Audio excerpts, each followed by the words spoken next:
Friends, already మన ఛానల్లో Bajaj Finserv EMI card గురించి కొన్ని వీడియోస్ చేశాను. బట్ మళ్ళీ ఇప్పుడు వీడియో చేయడానికి ఒక రీజన్ ఏంటి అని అంటే, ఈ కార్డులో మరికొన్ని కొత్త అప్డేట్స్ అయితే వచ్చినాయి. సో అప్డేట్స్ని మీ ముందడ పెట్టడానికి మళ్ళీ వీడియో అయితే చేస్తున్నా. Coming to the point, first update ఏంటి అని అంటే, ఈ కార్డ్ లిమిట్ అనేది ఇంతకు ముందు 2 lakhs అయితే ఉంటుండే. బజాజ్ ఫిన్సర్వ్ ఈఎంఐ కార్డు మీ సిబిల్ స్కోర్ ఎంత మంచిగా ఉన్నా కానీ మాక్సిమం 2 lakhs వరకు మాత్రమే లిమిట్ ప్రొవైడ్ చేస్తుండే. బట్ ఆ లిమిట్ అనేది ఇంక్రీజ్ అయింది.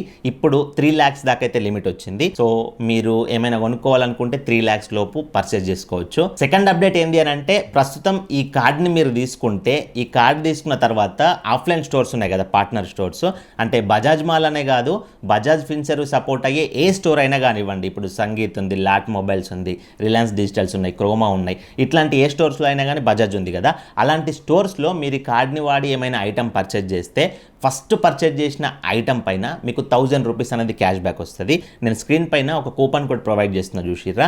ఈ కూపన్ కోడ్ అనేది వాళ్ళకి చెప్పండి అప్లై చేయమని, మీకు 1000 రూపీస్ అనేది క్యాష్ బ్యాక్ వస్తుంది. ఇదే కాకుండా మీకు 6 months సోనీ లివ్ సబ్స్క్రిప్షన్ కూడా ఫ్రీగా వస్తుంది. సో ఇన్ కేస్ మీరు ఓటీటీలు వాడే వాళ్ళైతే సోనీ లివ్ సబ్స్క్రిప్షన్ కూడా యూజ్ అవుతుంది. ఇందులో చాలా రకాల ఓటీటీలు ఉంటాయి. దీనికి సంబంధించిన కూపన్ కోడ్ కూడా నేను స్క్రీన్ పైన ప్రొవైడ్ చేస్తున్నా. అండ్ ఇంకొక అప్డేట్ ఏంటి అని అంటే, మ్యాక్స్ స్టోర్స్ ఉన్నాయి కదా, మనం క్లాత్ షాపింగ్ చేసే మ్యాక్స్ స్టోర్స్.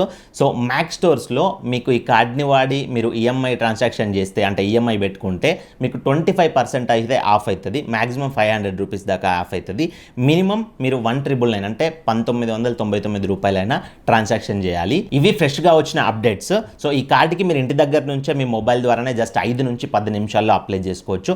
కార్డుకి అప్లై చేసుకునే అఫీషియల్ లింక్ అనేది నేను డిస్క్రిప్షన్లో కామెంట్ బాక్స్లో ప్రొవైడ్ చేసిన.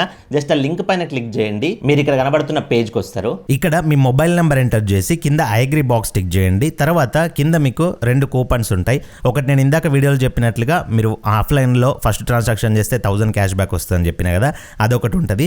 దాన్ని కొంచెం పక్కన స్క్రోల్ చేసినట్లయితే మీకు ఫ్రీ ఓటీటీ అని చెప్పేసి ఉంటుంది. ఇందాక నేను సోనీ లివ్ సబ్స్క్రిప్షన్ అని చెప్పిన కదా 6 monthsది, అది ఫ్రీ ఓటీటీ అని ఉంటుంది. సో ఈ రెండిటిలో మీరు ఏదైనా ఒకటే సెలెక్ట్ చేసుకోవచ్చు కూపన్ అనేది. సో మీకు ఏది కన్వీనియంట్గా ఏది ఇష్టం ఉంటే దాన్ని సెలెక్ట్ చేసుకోండి. సో నాకు ఓటీటీ సబ్స్క్రిప్షన్ అనేది అవసరం ఉంది కాబట్టి నేను ఓటీటీ సబ్స్క్రిప్షన్ సెలెక్ట్ చేసుకుంటున్నా. పక్కన సెలెక్ట్ పైన క్లిక్ చేసుకొని గెట్ ఓటీపీ పైన క్లిక్ చేస్తే మీ మొబైల్ నెంబర్కి ఓటీపీ వస్తుంది.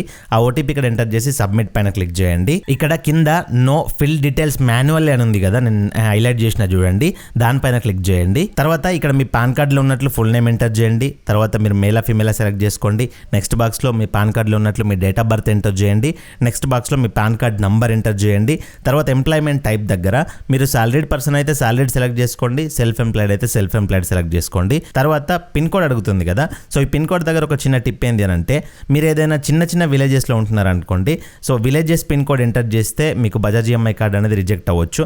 ఎందుకంటే బజాజ్ ఫిన్సర్వ్ ఈఎంఐ కార్డ్ అనేది ఏదైతే మీ దగ్గరలో ఉన్న సిటీలో ఉంటుందో ఆ సిటీ నుంచి 15 kilometers 20 kilometers ఆ రేడియస్లోనే అప్రూవల్ అనేది ఇస్తుంది. కాబట్టి మీ దగ్గరలో ఏదైతే సిటీ ఉంటుందో ఆ సిటీ పిన్ కోడ్ ఇస్తే మీకు ఇంకా ఈజీగా అప్రూవల్ అనేది వచ్చేస్తుంది. సో ఆ పిన్ కోడ్ నెంబర్ అనేది ఇక్కడ ఎంటర్ చేసేసి ఈ ఐ అగ్రీ బాక్సెస్ 2 కూడా టిక్ చేసి కంటిన్యూ పైన క్లిక్ చేయండి. ఇందులో మీకు ఎక్కడైనా జిఎస్టీ నెంబర్ అనేది అడిగితే ఎంటర్ చేయాల్సిన అవసరం లేదు, దాన్ని వదిలిపెట్టేయండి. సో వెంటనే మీ సిబిల్ స్కోర్ అనేది చెక్ చేసుకొని ఇప్పుడు మీకు ఇక్కడ ఒక లిమిట్ అనేది చూపిస్తుంది. సో నేను అప్లై చేసిన క్యాండిడేట్కి 1,25,000 లిమిట్ అనేది చూపిస్తుంది. ఇట్లా ఒక్కొక్కరికి ఒక్కొక్కలాగా లిమిట్ 3 లక్షల లోపు లిమిట్ అనేది వస్తుంది. సో మీకు వచ్చిన లిమిట్ అనేది చూసుకొని కింద ప్రొసీడ్ ఫర్ వెరిఫికేషన్ పైన క్లిక్ చేయండి. ఇక్కడ లొకేషన్ పర్మిషన్ అడుగుద్ది, అలో చేసేయండి. కింద కన్ఫర్మ్ పైన అయితే క్లిక్ చేయండి. తర్వాత ఈ కార్డు కోసం ఇందాక నేను చెప్పినట్లుగా జాయినింగ్ ఫీ అయితే పే చేయాల్సి ఉంటుంది, 530 రూపీస్. సో ఇక్కడ ఈ పేజ్లో టోటల్ మీకు లిమిట్ వస్తుంది. ఇందాక 1,25,000 లిమిట్ వచ్చింది కదా, అది ఇక్కడ చూపిస్తుంది. అండ్ అట్లాగే దాని కింద ఫస్ట్ ట్రాన్సాక్షన్ లోన్ లిమిట్ అని కూడా ఉంటుంది. సో అక్కడ 50,000 చూపిస్తుంది చూడండి. ఇక్కడ మీకు ఏదైతే ఫస్ట్ ట్రాన్సాక్షన్ లిమిట్ చూపిస్తుందో ఆ లిమిట్ లోపే మీరు పర్చేజ్ చేసుకోండి. ఇప్పుడు నేను అప్లై చేస్తున్న క్యాండిడేట్కి 1,25,000 లిమిట్ వచ్చినా కానీ ఫస్ట్ ప్రోడక్ట్కి 50,000 లిమిటే చూపిస్తుంది కదా, 50,000 లోపు మాత్రమే నేను ప్రోడక్ట్ కొనుక్కోవాలి. సో అట్లా చూసుకోండి మీకు ఎంత లిమిట్ వచ్చిందని చెప్పేసి. తర్వాత కింద కార్డ్ ఫీ అని ఉంటుంది 530 రూపీస్, కన్వీనియన్స్ ఫీ అని సో ఇప్పుడు పడట్లేదు. సో జస్ట్ 530 రూపీస్ అడుగుద్ది మీకు. ప్రొసీడ్ ఫర్ పేమెంట్ పైన క్లిక్ చేయండి కింద. సో క్లిక్ చేసిన తర్వాత మీకు పేమెంట్ చేయడానికి UPI, debit card, credit card 3 methods వస్తాయి. మీ ఇష్టం వచ్చిన దాని నుంచి పేమెంట్ చేయొచ్చు. యూపీఐ అయితే ఫోన్పే ద్వారా చేయొచ్చు, ఈజీగా ఉంటుంది. సో యూపీఐ సెలెక్ట్ చేసుకొని పే నౌ పైన క్లిక్ చేయండి. తర్వాత గూగుల్ పే, ఫోన్పే, పేటిఎం ఇవన్నీ వస్తాయి. ఎక్కువ మంది ఫోన్పే వాడుతున్నారు కాబట్టి నేను ఫోన్పే చూపిస్తున్నా. ఫోన్పే క్లిక్ చేస్తున్నా. ఫోన్పే పైన క్లిక్ చేసిన తర్వాత ఆటోమేటిక్గా మీకు పైనుంచి నోటిఫికేషన్లో ఫోన్పే నుంచి 530 రూపీస్ పే చేయమని వస్తుంది. పే నౌ పైన క్లిక్ చేసి మీ ఎంపిన్ ఎంటర్ చేశారంటే మీ 530 రూపీస్ అనేది పేమెంట్ అయిపోద్ది. తర్వాత ఆటోమేటిక్గా ఇదే బ్యాక్ వచ్చేస్తుంది. మీరు ఎక్కడ కూడా బ్యాక్ బటన్ క్లిక్ చేయకండి. సో ఇక్కడ మీకు your insta EMI card has been issued successfully అని చెప్పేసి ఈ విధంగా వస్తుంది. ఇక్కడితో ప్రాసెస్ అయిపోలేదు. సో ఎవరు కూడా ఇక్కడితో ప్రాసెస్ ఆపకండి. ఇప్పుడు దీన్ని యాక్టివేట్ చేసుకోవాల్సి ఉంటుంది కార్డ్ని. సో కింద యాక్టివేట్ నౌ పైన క్లిక్ చేయండి. ఇప్పుడు కింద మరొకసారి కంటిన్యూ పైన క్లిక్ చేయండి. ఇప్పుడు ఈ ప్రాసెస్ ఏంది అని అంటే ఈ మ్యాండేట్ అంటే ఏంది అని అంటే మీరు బజాజ్ ఫిన్సర్వ్ ఈఎంఐ కార్డ్ని వాడి ఏదైనా ప్రోడక్ట్ కొనుక్కున్న తర్వాత ఆ ప్రోడక్ట్కి సంబంధించిన ఇన్స్టాల్మెంట్ ఈఎంఐ ఉంటుంది కదా, అది ఏ బ్యాంక్ అకౌంట్ నుంచి కట్ అవ్వాలో ఆ బ్యాంక్ అకౌంట్ డీటెయిల్స్ని ఇచ్చి వెరిఫై చేసుకోవడం, దాన్నే ఈ మ్యాండేట్ అంటారు. సో మీరు ఈఎంఐ అనేది ఫిజికల్గా ఆఫీస్కి వెళ్ళి కట్టడం అట్లాంటివి ఉండవు కదా, ఆటోమేటిక్గా డైరెక్ట్గా మీ బ్యాంక్ అకౌంట్ నుంచి మంత్లీ కట్ అయిపోద్ది. సో దానికోసం మీరు ఏ బ్యాంక్ అయితే ఇవ్వాలనుకుంటున్నారో ఆ బ్యాంక్ యొక్క ఐఎఫ్ఎస్సి కోడ్ ఇవ్వండి, ఆ అకౌంట్ నెంబర్ అనేది ఇవ్వండి. తర్వాత కింద మీ అకౌంట్ టైప్ అనేది సేవింగ్స్ అకౌంటా కరెంట్ అకౌంటా, మాక్సిమం అందరికీ సేవింగ్స్ ఉంటుంది. సేవింగ్స్ ఇచ్చేసి కంటిన్యూ పైన క్లిక్ చేయండి. తర్వాత ఆ బ్యాంక్ అకౌంట్ మీదేనా కాదా అని వెరిఫై చేసుకోవాల్సి ఉంటుంది. సో కొంతమంది వేరే వాళ్ళది కూడా ఇస్తారు ఏమవుతుందిలే అని చెప్పేసి, కాబట్టి వెరిఫికేషన్ కంపల్సరీగా చేసుకోవాలి. అకౌంట్ మీదా కాదా అని వెరిఫై చేసుకోవడానికి 2 మెథడ్స్ ఉంటాయి. డెబిట్ కార్డ్తో వెరిఫై చేసుకోవచ్చు, నెట్ బ్యాంకింగ్తో వెరిఫై చేసుకోవచ్చు. Net banking user ID password మీకు తెలుసుంటే ఓకే, నో ప్రాబ్లం. కాకపోతే చాలా మందికి తెలియదు. సో అంత రిస్క్ ఎందుకులే. సో జస్ట్ డెబిట్ కార్డ్ అంటే ఏటీఎం కార్డ్ మీ దగ్గర ఉందనుకోండి, దాని ద్వారా వెరిఫికేషన్ అనేది చేసుకోవచ్చు మీరు. సో డెబిట్ కార్డ్ని సెలెక్ట్ చేసుకోండి. తర్వాత కింద కంటిన్యూ పైన క్లిక్ చేయండి. తర్వాత ఇక్కడ కింద ఐ అగ్రీ బాక్స్ ఉందా, ఆ బాక్స్ టిక్ చేసి మరొకసారి కింద సబ్మిట్ పైన క్లిక్ చేయండి. ఇప్పుడు మీ ఇక్కడ ఇప్పటివరకు ఫిల్ చేసిన అన్ని డీటెయిల్స్ కూడా వస్తాయి. ఆ డీటెయిల్స్ అన్ని ఒకసారి చూసుకొని కిందకి స్క్రోల్ చేసినట్లయితే కార్డ్ నెంబర్ అనేది అడుగుద్ది. సో మీరు ఏ బ్యాంక్ అకౌంట్ డీటెయిల్స్ అయితే ఇచ్చారో ఆ బ్యాంక్ యొక్క ATM card number, expiry month, year, ఆ కార్డు యొక్క సివివి అనేది ఇక్కడ ఇచ్చేసి కింద కంటిన్యూ పైన క్లిక్ చేయండి. ఆ ఓటీపీ అనేది మొబైల్ నెంబర్కి వస్తుంది, బ్యాంక్ రిజిస్టర్డ్ మొబైల్ నెంబర్కి. ఓటీపీ అనేది ఇక్కడ ఎంటర్ చేసి వెరిఫై చేశారంటే ఆటోమేటిక్గా మీ బ్యాంక్ అకౌంట్ అనేది వెరిఫై అయిపోయి యాక్టివేషన్ సక్సెస్ అని చెప్పేసి ఈ విధంగా వస్తుంది. సో ఇప్పుడు మీకు ఇక్కడ కార్డ్ అనేది కంప్లీట్గా యాక్టివేట్ అయిపోయింది. మీరు వ్యూ కార్డ్ అని చెప్పేసి ఉందా, కింద వ్యూ కార్డ్ పైన క్లిక్ చేసినట్లయితే మీ card details, expiry month, year అవన్నీ కూడా చూపిస్తాయి. సో ఇంతే కాకుండా ఈ వెబ్సైట్లో కాకుండా మీరు ఎప్పుడు పడితే అప్పుడు మీ కార్డ్ డీటెయిల్స్ చూసుకోవాలంటే ప్లే స్టోర్లో కానీ యాప్ స్టోర్లో కానీ బజాజ్ ఫిన్సర్వ్ ఈఎంఐ కార్డ్ అని కొట్టారంటే అక్కడ యాప్ వస్తుంది. యాప్ ఇన్స్టాల్ చేసుకొని మీ మొబైల్ నెంబర్ ఓటీపీ ఇచ్చి లాగిన్ అయ్యారంటే మీకు అక్కడ బజాజ్ ఫిన్సర్వ్ ఈఎంఐ కార్డుకి సంబంధించిన అన్ని డీటెయిల్స్ కూడా వస్తాయి. ఈఎంఐ కార్డ్ పైన క్లిక్ చేసినట్లయితే అక్కడ నుంచి మీరు card details, card limit, expiry date అవన్నీ కూడా చూసుకోవచ్చు. అండ్ బజాజ్ ఫిన్సర్వ్ ఈఎంఐ కార్డుకి సివివి నెంబర్ అనేది ఉండదు.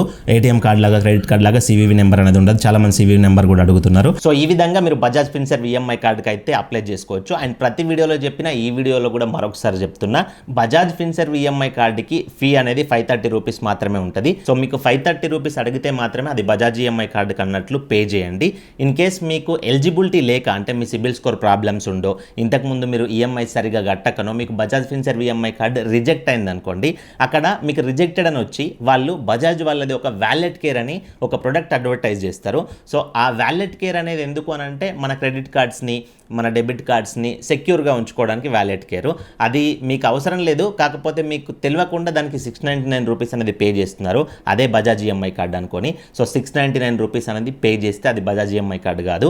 ఓన్లీ 530 రూపీస్ అడిగితేనే బజాజ్ ఈఎంఐ కార్డు. అండ్ చాలా మంది అడుగుతున్న డౌట్, ఈ కార్డు తీసుకున్న తర్వాత ఫస్ట్ పర్చేజ్ అంటే ఫస్ట్ ఐటమ్ ఎట్లా కొనుక్కోవాలి అని అడుగుతున్నారు.